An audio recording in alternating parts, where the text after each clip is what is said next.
Hello, I'm Kerry, a partner at Charles Russell Speechlys. Welcome to the first short video in our supply chain series on how to do risk-based human rights due diligence.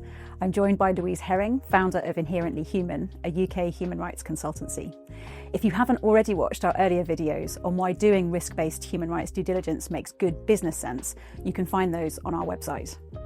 Today we're going to cover two things. First, what is risk-based human rights due diligence? And second, how to start and refine a risk-based human rights due diligence process.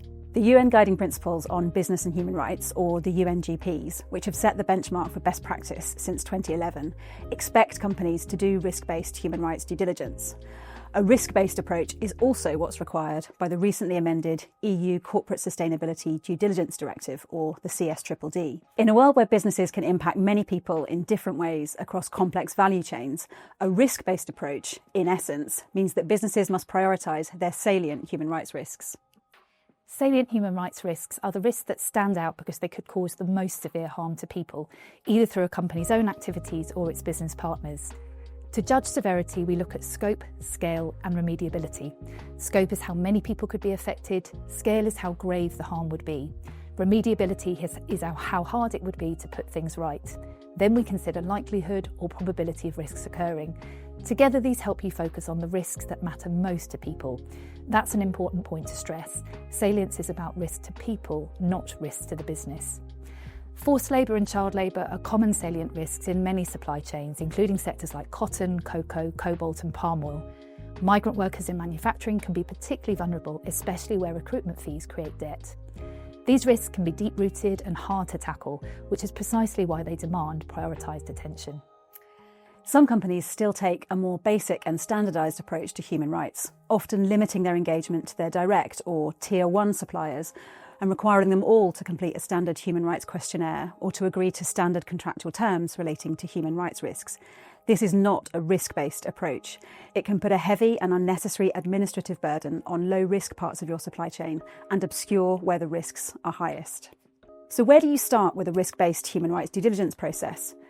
You can't assess risks without basic visibility of where your products and services come from and who's involved.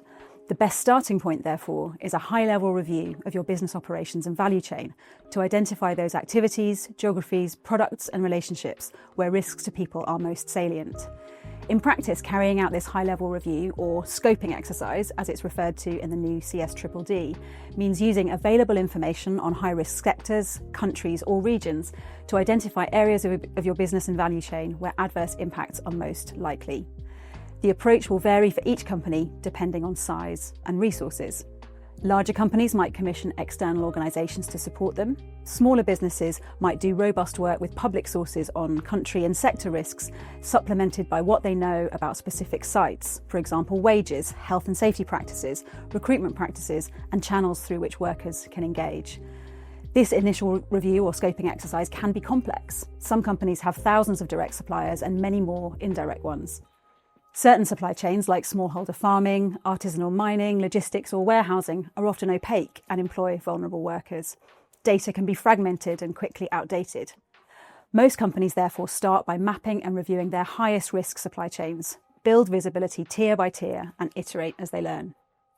The next step is to do a more in-depth assessment, focusing on the most salient, i.e. the most severe and most likely risk to people.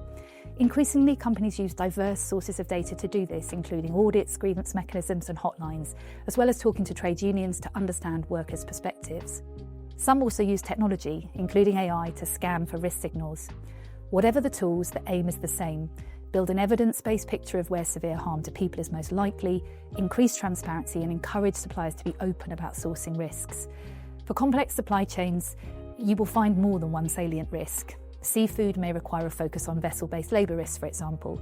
Electronics may require deeper raw material scrutiny. Garments may require attention to factory and mill conditions. You won't fix everything at once, so be explicit about priorities, timelines and resourcing, and be ready to say not now where necessary, while still planning how and when you will come back to those issues. In summary then, keep the focus on risks to people, start where the risk is greatest, use mapping to build your visibility, and keep iterating because risks evolve. Supply chain mapping and risk assessments should be ongoing and dynamic and lead to actions that prevent, mitigate or remediate risks.